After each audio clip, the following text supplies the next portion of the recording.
Hey guys, today I want to do a video for one tip on every hero that is free week. Last time I explained what free week was and I went over all these different things, and when I went to show all the tips and all the different things that I did, the video ended up being over an hour long. So I would like to hear some feedback over this video, whether this is good or if you guys wouldn't mind seeing the hour-long version of the video where I do a couple tips with every free week hero.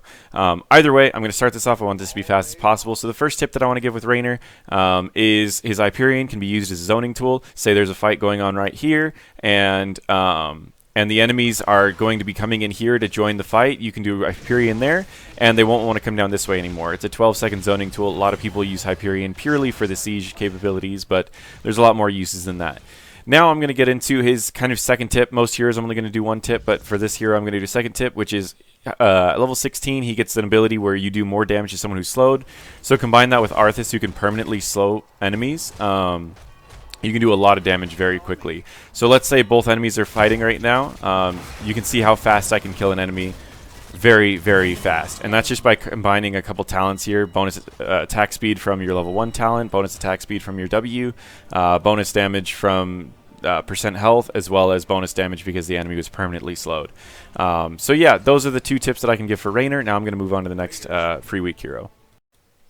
Muradin is the second free week hero, and on Muradin the biggest thing that you can do is jump behind enemies, and then when they try to run away from you, they can only go up around you or down around you. Once they pick their direction, it's easy to land your Q.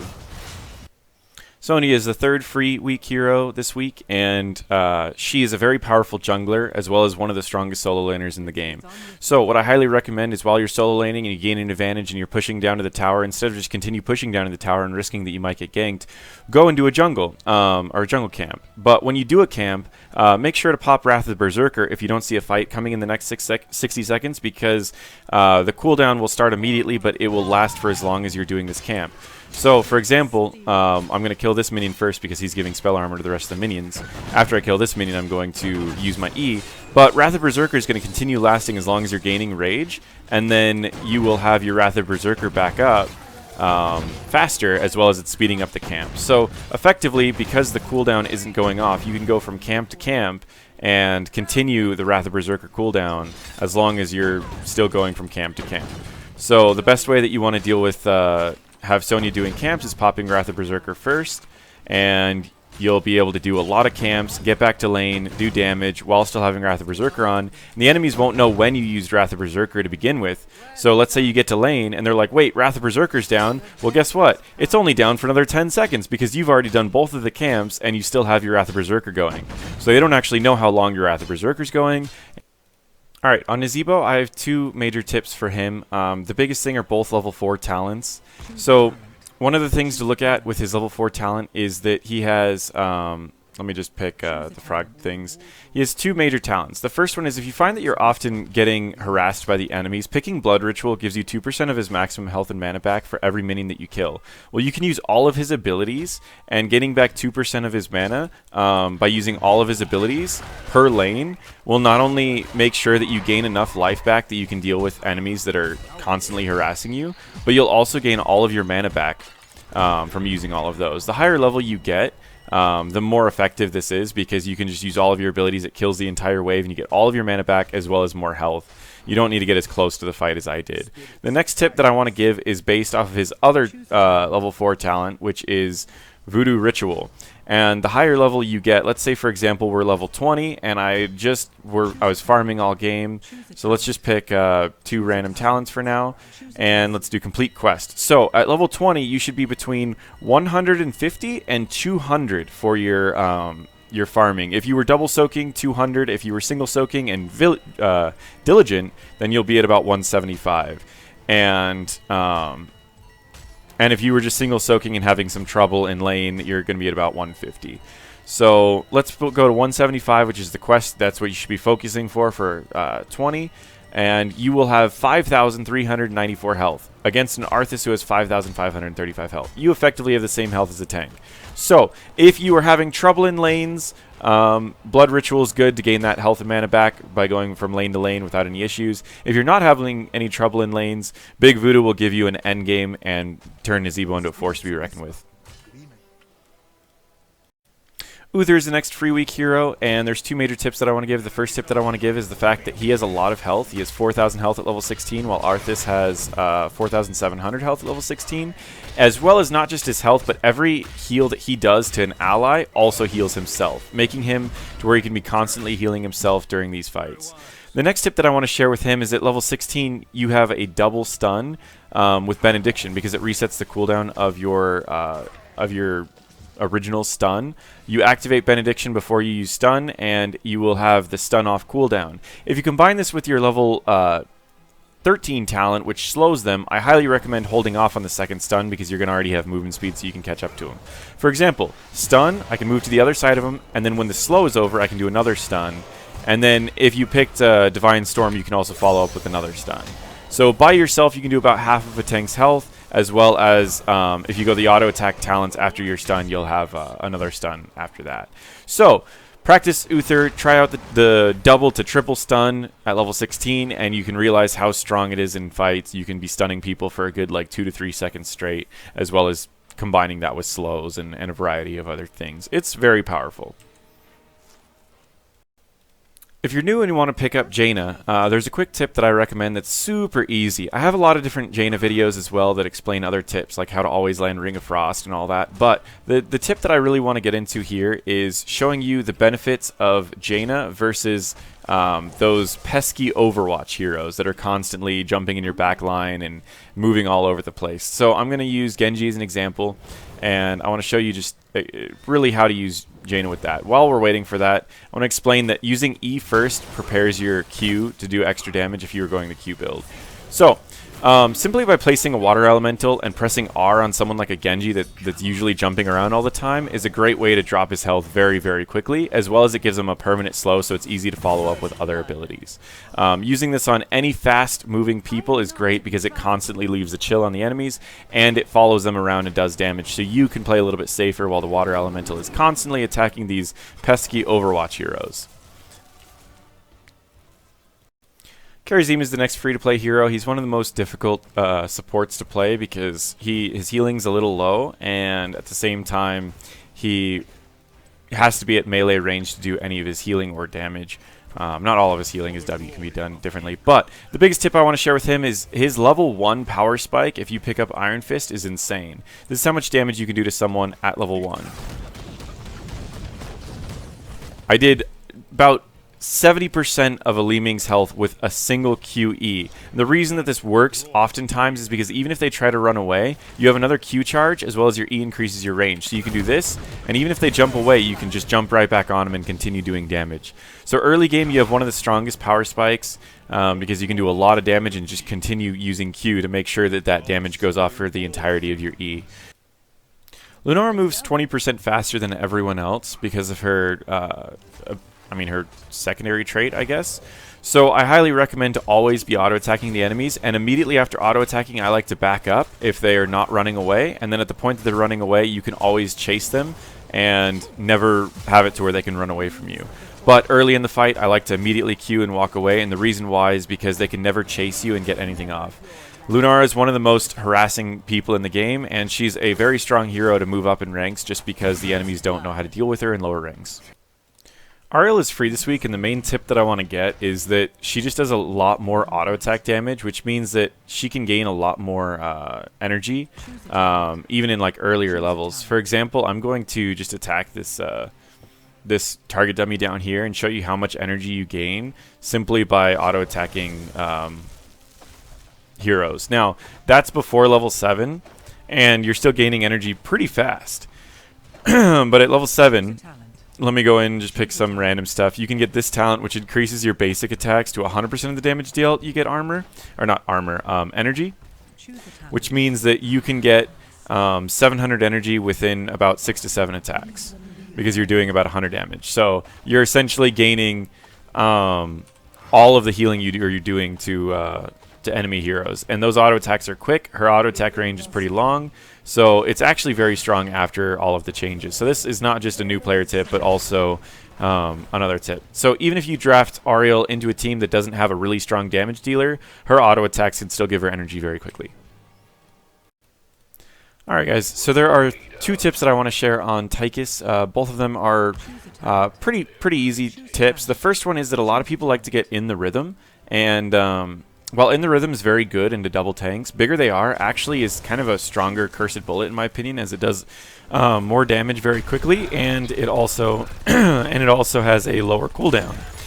And if you do that, followed by your other abilities, you can pretty much kill just about anyone in the game very quickly. Sorry. So the next thing that I want to share about Tychus is his Commandeer Odin. A lot of people go Commandeer Odin and they only use it for his abilities. What they don't realize is that it actually increases your auto attack damage as well as your range. So you can be using Commandeer Odin and you can be doing a lot of damage even when your abilities are off of cooldown by simply utilizing your auto attacks. You can also stutter step pretty easily with the auto attacks because they're timed pretty well. So those are the two tips that I wanted to share with Tychus. Zul is one of the best double soakers in the game, as you can soak two different lanes, gain a lot of life, and do a lot of damage to towers as well as people. However, Zul also does have a level 1 talent that can do 12% of someone's maximum health, meaning it's a great finisher, but it's also a great initiate that people don't usually use. I like to start with that, use my E, and then walk up on the enemies, and you can see I did about half of an Arthas' health at level 1, as well as it CC'd them for a short duration. So if you do this early game, you can be pretty much leading to kills right before you go off and start double soaking lanes. So in the beginning, I like to recommend walking with your team, doing this combo once, getting one kill, and then going to lane, and then double soak for the rest of the game, getting your team experience lead. What I didn't mention on Zul was that you need to be player level 5 to unlock him as a free week character, and Junkrat you need to be level 10 to unlock him as a free week character. So Junkrat's tips are pretty simple. They're both based off of his W. The first tip is using W to initiate in fights, as most people don't pay attention to it because it doesn't actually show an indicator until after it lands on the ground. So while it's throwing in the air, if the fight gets kind of chaotic, most of the time that can be an initiate. The second tip that I want to give is by tossing down your W first, or sorry, your E first, and then putting your W in a position that you want to get a kill in. For example, if I was to go right here, if Arthas was to land on this, it would immediately launch him into my team. Of course, he's not going to do it, but oh, well, there you go. He did it. You could also place, because it puts your other abilities on cooldown first, you can place your other things afterwards, and so you can toss these out first, and your cooldowns are going, which means that you could follow this combo up with another one right afterwards, assuming how long it takes to actually do this. I recommend usually doing this in a bush, as it's one of the best ways of them not falling. Like, if you just place it right here, sure, you can knock them into the base, but at the same time, this makes it to where it's very obvious. So I like doing this combo in a bush instead. Stitches is the next free week hero. He requires player level 15 to be able to play him, and I highly recommend going a slam build for new players as well as experienced players, as it increases the amount of damage you do to waves as well as it increases the damage you do in fights. To start this off, you get increased slam damage at 1. Slam it gives Vile Gas. Vile Gas is a larger range. Putrid Bile. At level 13, it's up to you, but I like to go Indigestion just because I love the little retchling. And then at level 16 you get the slow. Once you're level 16, you can use this slow to slow the enemy so that you can always guarantee a pull. To give kind of an example of this, let me get him away from some minions. Alright. Okay, see how he gets away from the minions? You can use this. Now he's slowed, the pull's guaranteed. So there's a variety of uses of that, but always follow up your slow with a hook, and it's pretty much a guaranteed kill every time. But this build also does quite a bit of DPS. Let me just kind of show you how much damage you can do in a team fight. And you can also use your W to slow them so that you can get behind them in... Say, for example, you use this, then you can use your R. They're slowed, and you can move immediately behind them, toss out your Retchling, and you can see how much damage I'm doing to an Arthas very quickly. And he's slowed, you can always just pull him right back and kill him. So it's a very powerful combo, it's a great build, and the greatest part about this build is for new players, you don't need to be good at landing hooks because you're mostly just doing Ws the entire time. Alright, last but not least is Genji. He is unlocked at player level 20 as a free-to-play hero this week, and he is one of the most difficult of the free-to-play heroes, as getting his value is really, really difficult. That's why his win rate is very low. What I recommend with him is going in a basic E build where you do extra damage at the end. I like to get the reduced deflect cooldown because after I jump in, I often deflect. Levels 10, for the sake of this video, I'm going to be getting Dragon Blade to show another tip. However, X-Strike is a great tool to get out if you don't get a kill. As well as it's a great tool to do extra damage if you can follow it up on like a mosh pit or anything. And then I like to get Shingen. Most people will usually get the reduced cooldown, but for me, I try to get a reset, so I don't really care about the cooldowns because those are going to get reset anyways. I like to get this because of the combo that I'm about to show you. And then at level 16, I like to get Final Cut so that my dash will get an extra set of damage, more likely to lead to a kill. So the combo that I want to show you is down here. Let me turn off the ally hero so I don't have any extra damage going on. What it effectively is when you get in range of Final Cut, which when you pick the Final Cut talent, you have this extra little thing right here. When you get in range for Final Cut, when you use this on an enemy, you can immediately press Q on the same spot, and you'll always get the bonus damage from Shingen, which is this talent that makes it to where you do bonus damage for hitting them all with all three with the same one target with 3 shurikens. And the combo looks like this. So you do about 1,500 damage with that combo. Now the best part about this is if you jump on a healer and there's no one near you, you could stay right on him and use the rest of your Shingens, which allows you to do a lot of damage. For example, Genji has 3,000 health, most supports have about the same. This is how much damage you can do in a quick, short fight. About 3,000 damage. So you could effectively jump in their back line and immediately kill a healer with this combo alone. It's a pretty decent tip. The next thing I'm going to do is I'm going to toggle cooldowns. I'm going to show you how people keep incorrectly using Dragon Blade and how to use it successfully. So when you use Dragon Blade, you get a dash before you actually deal your damage. And I see that people will do this, and they'll constantly be missing the damage of their Dragon Blade. So what I recommend when you're using Dragon Blade is to take a step back after every time you dash forward. So you dash forward, you take a step back, you dash forward, take a step back, and you keep doing this. This allows you to do more damage as well as stay safer in the fight because you're dealing damage while still staying alive. I did 2,000 damage over the course of one ability. It is a very strong ability. I highly recommend it. Okay, guys. So I was talking really fast, and I wanted to keep this video very short because my other video was over an hour long showing tips of all the heroes. So I want to ask you guys, did you like this style of video? Is it okay if I do it a little bit slower? There are a lot of free week heroes. Should I do them each separately every week? How do you want me to do these videos in the future? Or do you not even want these guides to be done to begin with? I figured these guides might be helpful for people doing playing all the free week heroes, as well as some people who want to test out the free week heroes that already own them. But I don't know how people want them to be done because, again, I can do 2 styles where I talk really fast, get tips off really easy, and hopefully keep the video a little bit shorter. But at the same time, I've also done this video and it ends up over an hour if I want to do more than 1 tip per hero. So I'd like to hear from you guys. What would you prefer? What type of videos would you like? And I don't believe I'm going to be posting the other video if you guys ask, just because the amount of upload time it's going to take for me to do an hour-long video that most people won't even watch is a little bit not worth it. So what do you guys think? Is there any other comments or any other suggestions that you want to do for any of these heroes? Feel free to throw them in the comments below.